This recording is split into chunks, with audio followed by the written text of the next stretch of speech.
Hello everyone, welcome to my channel Abhyas trick. आज हम modern history का चौथा टेस्ट लगाएंगे। ये मेरे इंपॉर्टेंट पीवाईक्यू सीरीज़ का पार्ट 1 है।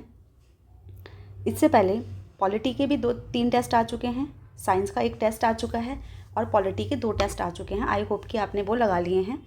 तो चलिए आज चौथे टेस्ट की तरफ चलते हैं। मॉडर्न हिस्ट्री का ये हमारा टेस्ट है, जैसा कि आप देख पा रहे हैं। पीवाईक्यू सीरीज़ का ना फ़ायदा ये है कि आपको अलग से टेंशन लेने की ज़रूरत नहीं है। मैं 20 मिनट्स में 20 क्वेश्चंस कराऊंगी। तो मेरा ये कोशिश है कि आप अपने लिए रोज़ 20 मिनट्स निकाल लेंगे तो पीवाईक्यू आपके एग्ज़ाम्स तक आपके काफ़ी रिवीजन हो जाएगा। बहुत सारे क्वेश्चंस को आपको स्पेशली आपको पीवाईक्यू में जाने की ज़रूरत नहीं पड़ेगी। ठीक है, तो आज 2015 के यूपी पीसीएस में पूछे हुए सवाल और कुछ सीडीएस में 2015 में ही पूछे हुए सवाल को हम देखेंगे। ठीक है, चलिए। तो पहला क्वेश्चन है, इंडियन लिबरल फेडरेशन की स्थापना किसने की थी? तो ऑप्शन इसका करेक्ट है एस.एन. बनर्जी। एस.एन. बनर्जी यानी सुरेंद्र नाथ बनर्जी। नेक्स्ट क्वेश्चन है, वर्ष 1946 में आज़ाद हिंद फौज के लाल किले में दिल्ली के मुकदमे की पैरवी निम्नलिखित में से किसने नहीं की थी? क्वेश्चन ध्यान से पढ़ना है। नहीं की थी वो पूछ रहा है। भूला भाई देसाई, पंडित जवाहरलाल नेहरू, सरदार वल्लभ भाई पटेल, कैलाश नाथ काटजू। क्या है इसका आंसर? ऑप्शन सी इसका करेक्ट हो जाएगा, सरदार वल्लभ भाई पटेल। नेक्स्ट क्वेश्चन है, नेक्स्ट क्वेश्चन में जाने से पहले देखिए जो दिल्ली मुकदमा केस हुआ था आज़ाद हिंद फौज के सिपाहियों के ऊपर, उनकी पैरवी की थी भूला भाई देसाई ने भी की थी। ठीक है, जवाहरलाल नेहरू और कैलाश नाथ काटजू, ये तीनों के तीनों ने की थी। तो उन्होंने पूछा है कि किसने नहीं की थी, इसलिए ऑप्शन सी ठीक हो जाएगा। कभी कभी ये पूछ लेते हैं कि किसने की थी, तो आप ध्यान से बाकी ऑप्शंस को भी देख लेंगे, रिलेवेंट है या नहीं है इस क्वेश्चन से, तो इस बात का ध्यान रखना है। नेक्स्ट क्वेश्चन है, निम्नलिखित में से किस पार्टी ने भारत छोड़ो आंदोलन का समर्थन नहीं किया था? ठीक है, हिंदू महासभा ने, कम्युनिस्ट पार्टी ऑफ इंडिया ने, यूनियनिस्ट पार्टी ऑफ पंजाब ने, या इन सभी ने? भारत छोड़ो आंदोलन 1942। क्या हो जाएगा इसका आंसर? ऑप्शन डी इसका करेक्ट है। ये सभी भारत छोड़ो आंदोलन के समर्थन में नहीं थे। चलिए नेक्स्ट क्वेश्चन है हमारा, निम्नलिखित को कालानुक्रम में व्यवस्थित कीजिए, यानी कि क्रोनोलॉजिकली लगाना है इसको। असहयोग आंदोलन, सविनय अवज्ञा आंदोलन, खिलाफत आंदोलन, भारत छोड़ो आंदोलन। तो क्या हो जाएगा इसका आंसर? असहयोग आंदोलन कब हुआ? 1920 में। सविनय अवज्ञा आंदोलन 1921। खिलाफत आंदोलन मार्च 1920। भारत छोड़ो आंदोलन 1942। तो क्या हो जाएगा इसका आंसर? बताइए। 3, 1, 2, 4 कौन सा ऑप्शन में है? ऑप्शन सी हमारा करेक्ट हो जाएगा।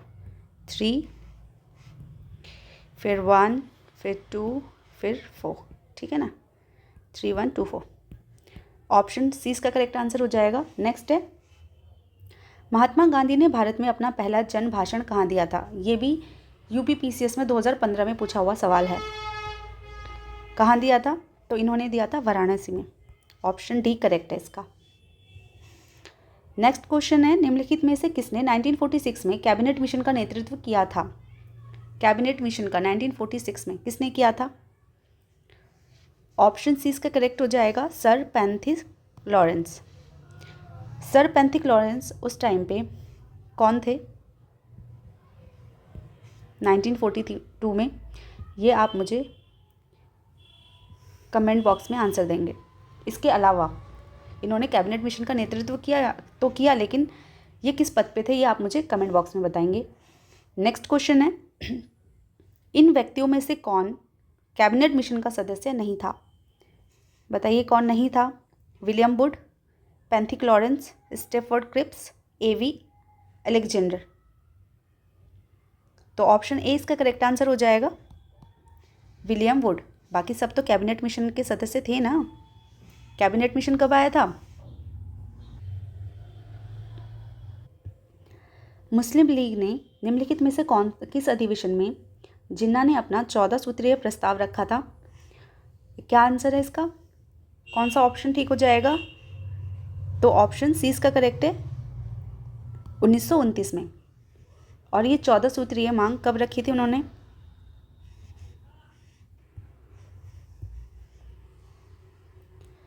नेक्स्ट क्वेश्चन है, 15 अगस्त 1947 को निम्न में से कौन सा भारतीय राष्ट्रीय कांग्रेस का अध्यक्ष था? बताइए कौन था? 15 अगस्त 1947 को निम्न में से कौन भारतीय राष्ट्रीय कांग्रेस का अध्यक्ष था? ऑप्शन सी इसका करेक्ट आंसर हो जाएगा, JB कृपलानी। ठीक है, और ये स्वतंत्र भारत के उत्तर प्रदेश के पहले मुख्यमंत्री भी रहे। ठीक है, नेक्स्ट क्वेश्चन है, निम्नलिखित में से कौन दांडी मार्च में महात्मा गांधी के साथ था? कौन था? ऑप्शन बी इसका करेक्ट हो जाएगा, वेव मिलर। नेक्स्ट क्वेश्चन है,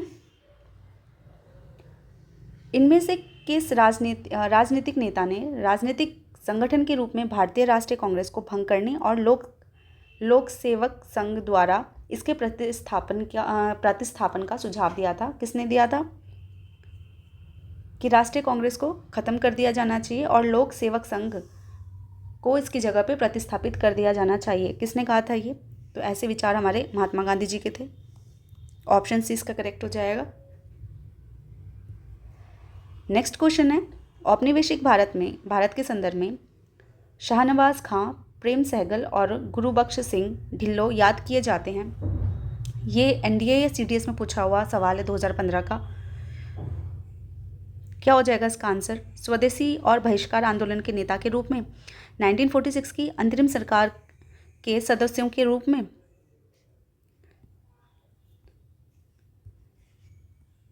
संविधान सभा के प्रारूप समिति के सदस्यों के रूप में, या फिर ऑप्शन डी आज़ाद हिंद फौज के अधिकारियों के रूप में। तो ऑप्शन डी इसका करेक्ट हो जाएगा। शहनवाज खां, प्रेम सहगल और गुरुबख्श सिंह ये सब हैं आज़ाद हिंद फौज से संबंधित अधिकारी। तो हमारा डी ऑप्शन ठीक हो जाएगा। नेक्स्ट है, वे राष्ट्रीय नेता कौन थे जो 1925 में सेंट्रल लेजिस्लेटिव असेंबली के अध्यक्ष निर्वाचित हुए थे? कौन हुए थे? तो ऑप्शन डी इसका करेक्ट हो जाएगा, विट्ठल भाई पटेल। साथ ही नेक्स्ट क्वेश्चन है, निम्नलिखित में से कौन क्रिप्स मिशन के साथ कांग्रेस के आधिकारिक वार्ताकार थे? ये क्रिप्स है, ठीक है, क्रिप्स है ये।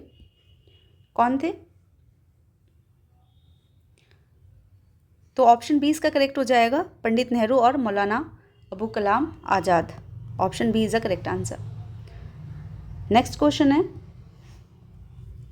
निम्नलिखित में से कौन सा कथन पूना पैक्ट 1932 के संदर्भ में सही नहीं है?